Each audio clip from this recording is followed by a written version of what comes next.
Hello बच्चों, एक और नया क्वेश्चन बायनॉमियल डिस्ट्रीब्यूशन से लेके आया हूँ। देखिए, an insurance agent insurance life of 5 mens. कोई इंश्योरेंस पॉलिसी बताए आपको, उसमें 5 लोगों की इसने निकाली, ठीक है। ऑल ऑफ सेम एज, सारे सेम एज वाले, ठीक है। एंड इन गुड हेल्थ, सारे अच्छे हेल्थ में, ठीक है। फिलहाल जब पॉलिसी निकाली गई, ठीक है। The probability that man of this age will survive, probability कितनी है? 30 साल जिएगा, उसकी 2/3 प्रोबेबिलिटी है, ठीक है। 2/3 प्रोबेबिलिटी दी गई है, ठीक है। Find the probability that in the next 30 years at most 3 mens will survive. यानी ज्यादा से ज्यादा 3 ही जिंदा रहेंगे 30 साल के बाद, उसकी प्रोबेबिलिटी निकालिए। क्वेश्चन बड़ा ही पुराना है, मार्च 2013 का, लेकिन इसमें एक ऐसा ट्विस्ट है, 4 मार्क्स के लिए आया था, जो आपको घुमा के रख देगा क्वेश्चन पेपर में। 30 मार्क्स, 30 ईयर्स का यहाँ कोई लेना देना नहीं, इसके बारे में सोचते रहेंगे, उसका कोई लेना देना नहीं, ठीक है। एक्चुअली पी आई आर 2/3 और आपका एन है 5 और आपका एक्स है 3, मतलब एक्स 3 है, यानी अलग है थोड़ा। प्रोबेबिलिटी एटमोस्ट बोला ना, तो एक्स लेस देन और इक्वल टू 3 से ज़्यादा कभी नहीं हो सकता, ये निकालना है। एटमोस्ट बोला है, देखो 3 से ज़्यादा, ज़्यादा ज़्यादा, ठीक है। यहाँ उसके चलिए लिखते फिर, चलो देखते फिर। लेट, ठीक है, late x represents number of means survived, ठीक है। अब आपके हिसाब से लिख सकते हो जैसा चाहो वैसा, ठीक है। उसके आगे देखो क्या बोला है, 5 n इज इक्वल टू 5, ठीक है, ओके। एंड 5, अभी आवाज दब रहा, थोड़ा थोड़ा ध्यान देना इस बात पे, ठीक है। पी कितना आ रहा है? 2/3, तो क्यू कितना है बेटा? Q is equal to 1 minus, that is 1 minus 2/3, that is 1/3 I think, okay 1/3, okay.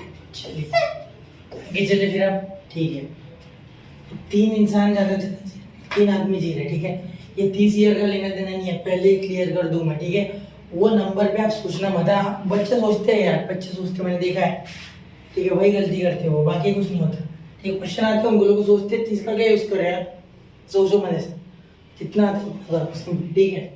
चलिए आगे, x belongs to binomial distribution n, 5, 2/3, ठीक है, because x follows binomial distribution, okay.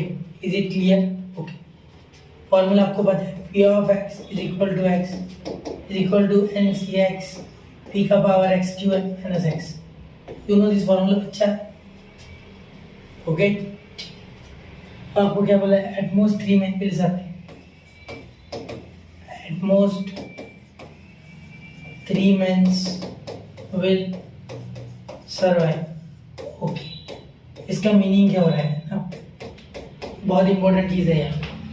इसका मीनिंग हो रहा है p of x is less than और equal to 3, यानी प्रोबेबिलिटी ऐसी निकालो कि या तो वो 3 से कम हो या इक्वल हो, ज़्यादा से ज़्यादा 3 ही जीने चाहिए, उससे ज़्यादा नहीं, ऐसी प्रोबेबिलिटी निकाल, ओके।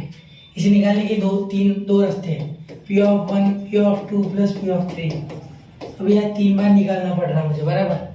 मैं इसके लिए और एक जुगाड़ कर सकता ना, देखो टोटल प्रोबेबिलिटी कितनी होगी, 5 की 1, तो 1 माइनस क्या करता हूँ, p of 4 plus p of 5 को माइनस कर, मतलब चौथे और पांचवे के जीने की प्रोबेबिलिटी को मैं माइनस कर दूंगा 1 में से, ठीक है। यानी 100% चांस है ना 1 यानी, तो उसमें से 4th और 5th वाले की प्रोबेबिलिटी माइनस कर दूंगा, तो बची 3, तो वही तो निकालना है।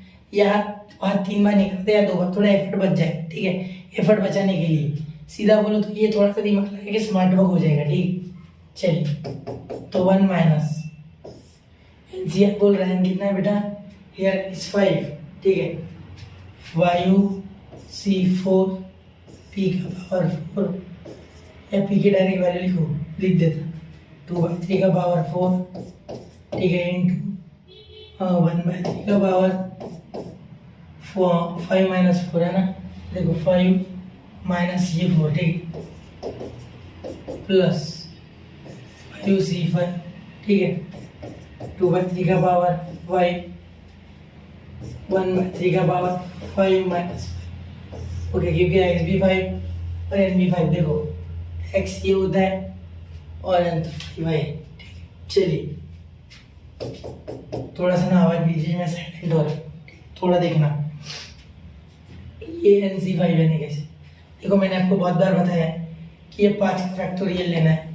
कैसे लेते हो, 5 इंटू 4 इंटू 3 इंटू 2 इंटू 4 है ना, इसमें कि 4 ही नंबर 4 डी 1 छोड़ो, वैसे कोई फर्क नहीं पड़ता, लेकिन याद रखना हैबिट हो जाएगी ना गंदी तो गलत हो जाएगा, कभी कभी 1 होगा फिर भी डालोगे, इसलिए याद रखना।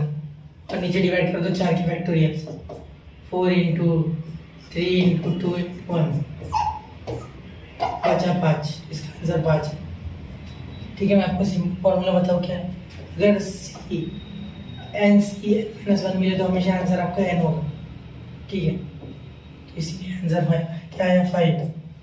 ये शॉर्टकट है, अगर ये आता है तो ठीक है, ऐसे करके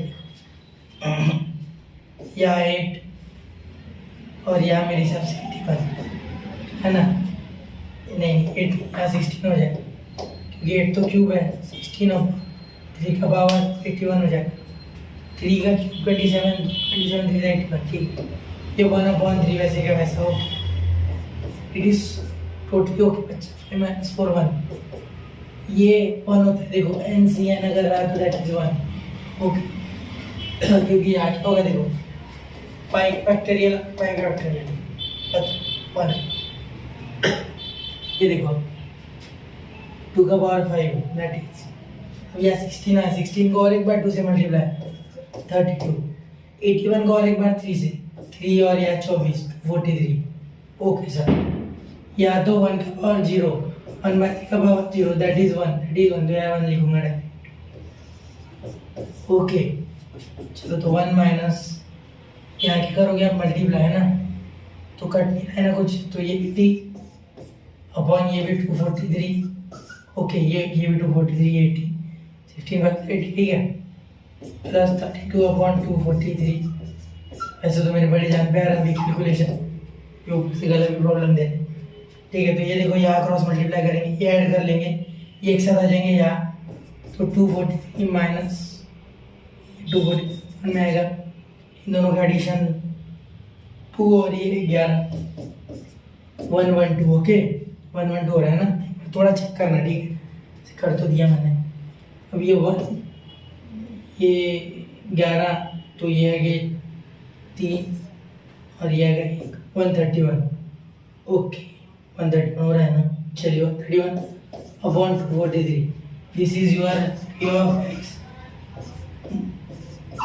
greater less than equal to 3। ठीक है, तो ये आपको जरूर करना है क्वेश्चन। ठीक है, ये आपका आंसर आ रहा है, थोड़ा आंसर में कैलकुलेशन एक बार जरूर चेक करिए, हर क्वेश्चन में करिए, इसी में नहीं हर में। ठीक है, क्योंकि क्या होगा, इससे आपका कैलकुलेशन भी बढ़ेगा और आपको भी समझ में आएगा क्या हो रहा है। ठीक है, तो एटमोस्ट था, इसलिए मैंने ऐसी कंडीशन ली कि 3 से ज़्यादा नहीं होना चाहिए, और मैंने थोड़ा उल्टा रास्ता अपनाया, p ऑफ 1 2 3 भी ऐड कर सकता था, लेकिन वो लंबा हो जाता। ठीक है, चलिए नोट कीजिए, 1 2 3 हो गया बच्चा। तो मिलते हैं अगले लेक्चर में एक नए क्वेश्चन के साथ, और अब मैं नया चैप्टर शुरू करूंगा, लीनियर प्रोग्रामिंग और LMVT जो मेरा बचा है। ठीक है, और मैं कोशिश करूंगा कि एग्जाम अभी 2 दिन बाद, कल का दिन पूरा मेरे पास डिफरेंशियल के कुछ 10-15 क्वेश्चन ले। ठीक है, मिलते हैं अगले लेक्चर में। जय हिंद, जय भारत।